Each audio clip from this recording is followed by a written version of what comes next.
The first thing we're going to do is learn some of the basics of Excel.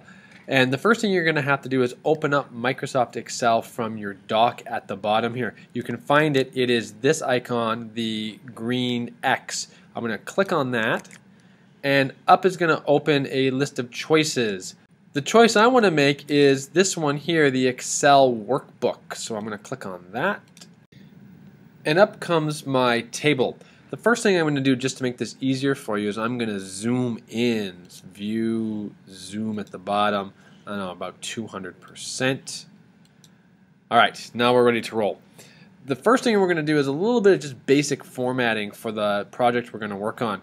I'm going to do some justifying. I'm going to first of all click on the top of the A column, and then I'm going to choose to write justify. And that's found right over here, the justification tools, write justify. I'm going to select the B column and I'm going to left justify just to make sure that that's all set up properly. The basics of this lesson is to learn how to get Excel to do some basic math operations for us. So in order to do that, we need some values. I'm going to type in an X value and a Y value. And let's just pick the values 20 for X and 5 for Y. The next thing I'm going to do is just list the different operations I want to perform. I want to perform a sum, a difference, a product, and a quotient. So those are all ready to roll. Now comes the hard part. We're actually going to start doing some programming.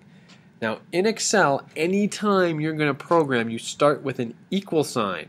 So there is an equal sign that tells it I'm going to program. In this case, I want to program a sum. So what I need to do is I need to tell Excel where to find the values I'm adding together. Those are right here, the X value and the Y value. And you can see that when I move the cursor over the X value, it says B2, and when it's over the Y value, it says B3. Those are the locations of the particular values that I'm going to add together. So, in the sum box, I want to add together the value that is in cell B2, and you can see that it highlights B2 in blue. And I'm going to add to that the value in B3. And it highlights that. If I hit the return button, it gives me my answer. I'm going to do the same thing for the difference. I'm going to subtract from the value in B, forgot my equal sign, equals the value in B2 minus the value in B3. Once again, those are highlighted to show that I've picked the right cells. Product, same thing, start with an equals. Oh, there's a plus. Start with an equals, and this time instead of typing in the location, I'm actually just going to click on the location. I want to multiply together B2 times, I need to use the little star on Shift 8, the value in B3 equals, and then the same with my quotient, equals the value in B2 divided by the value in B3. Equals.